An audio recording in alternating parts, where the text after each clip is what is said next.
Mahendra tractor ಶೋರೂಂನಲ್ಲಿ ಬೆಂಕಿ ಕಾಣಿಸಿಕೊಂಡ ಹಿನ್ನೆಲೆಯಲ್ಲಿ ಲಕ್ಷಾಂತರ ರೂಪಾಯಿ ಬೆಲೆ ಬಾಳುವಂತಹ ಟ್ರ್ಯಾಕ್ಟರ್ಗಳು ಸುಟ್ಟು ಕರಕಲಾಗಿರುವಂತಹ ಘಟನೆ ಕೊಪ್ಪಳದಲ್ಲಿ ನಡೆದಿದೆ.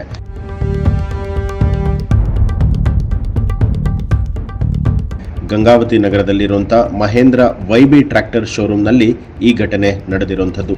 ವಸಂತ ಪಾಟೀಲ ಅನ್ನುವಂಥವ್ರಿಗೆ ಈ ಶೋರೂಮ್ ಸೇರಿದ್ದು 5 ಟ್ರ್ಯಾಕ್ಟರ್ಗಳು ಬೆಂಕಿಗೆ ಸುಟ್ಟು ಕರಕಲಾಗಿದೆ.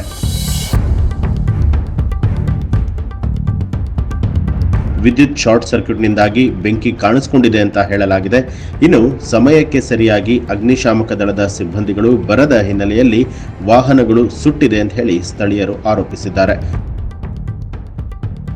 ಈ ಕುರಿತು ಗಂಗಾವತಿ ನಗರ ಠಾಣೆಯಲ್ಲಿ ಪ್ರಕರಣ ದಾಖಲಾಗಿದೆ.